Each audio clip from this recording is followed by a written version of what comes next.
I recently made a video which was called How I Lubricate My Motorcycle Chain. And then you get comments like, you can clean the chain with your method, but this ain't lubrication, not good. So now we know how not to lubricate a chain. I'm gonna repeat that process. Because you know, this is not how to do it. People of YouTube, this is what I do for a living. Hello. How not to lubricate a chain. Well, I hope we've all learned from that. Non-lubricated chain. Next thing I want to look at is,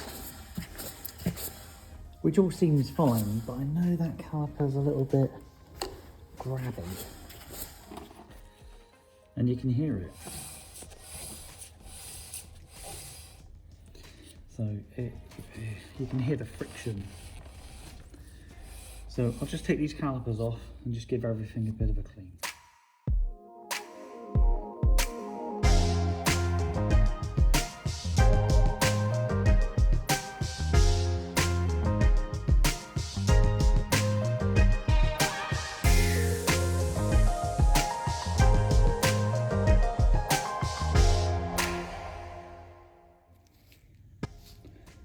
This is winter in the United Kingdom, so it eats away at your bike for sure.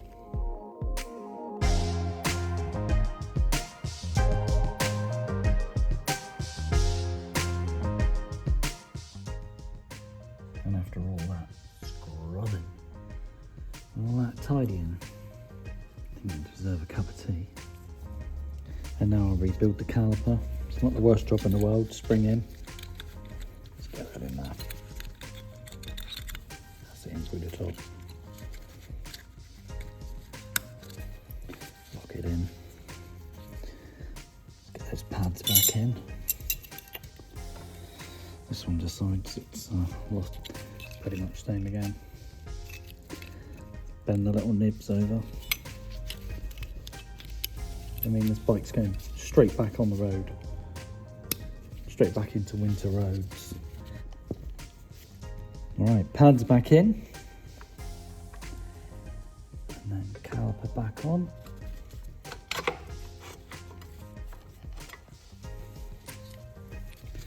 Get these two pins threading on. Everything's coming back together beautifully now. It's all had a bit of a clean. Come summer, I'll give it a really good clean, but I've still got about 6 weeks of winter riding ahead of me, so there's absolutely no point in me putting a ton of effort in right now, because it's only going to backfire after my first few days of riding through the salt that's all over our roads.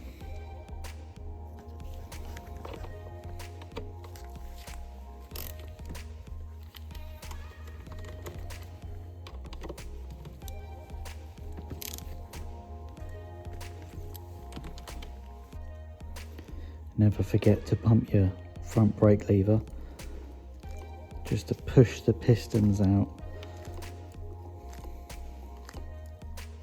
There we go. Lovely. There we go. Hey, hey, hey. Something I really wanted to look into was the speed sensors. Because I've had an intermittent ABS issue. I say intermittent, maybe just a couple of occasions it just said it didn't have ABS, and it was definitely a speed sensor that was causing it, so I thought we'd have a little look, see how happy they are. Come on, Wiggles, get out there, come and see us. Well, looky here. Do you see all that ferrous material? Is that right? Is that right, on my front speed sensor? Look at that.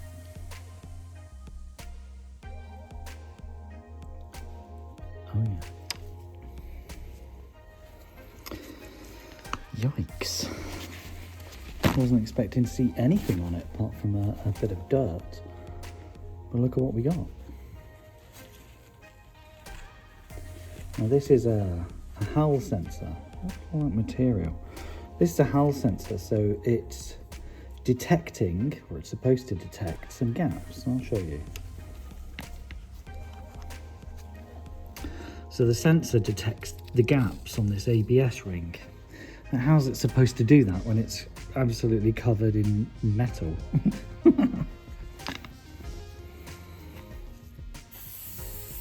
This is GT85 and I like it, it's a good product. It's very much like WD-40 in that it has a lot of solvent in it, so like a scented solvent, so it smells nice, okay? Then it dries, the solvent evaporates and it just leaves a dry lubricant behind. And a lot tidier, yeah? You're gonna pick up my ABS ring now. We're gonna get some speed sensing. Yeah. Right, let's put the sensor back in. Okay.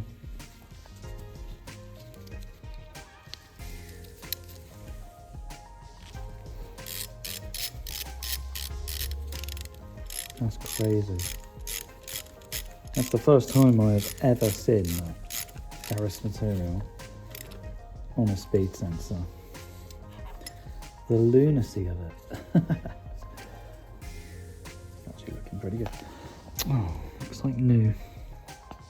So there's my rear speed sensor. And by there it is, I kind of mean here.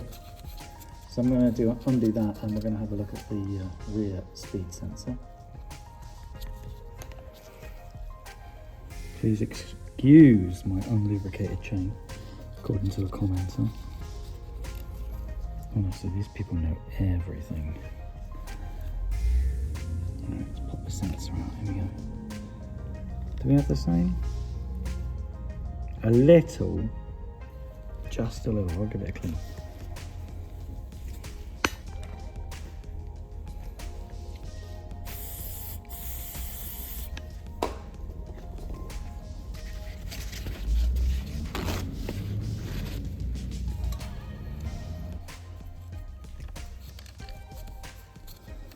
So yeah, it's a tough life for KTM 1290. It is my winter bike. Usually it's my XT660.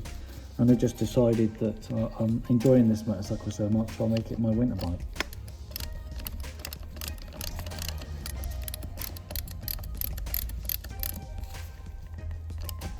Don't have to over tighten them. Cool.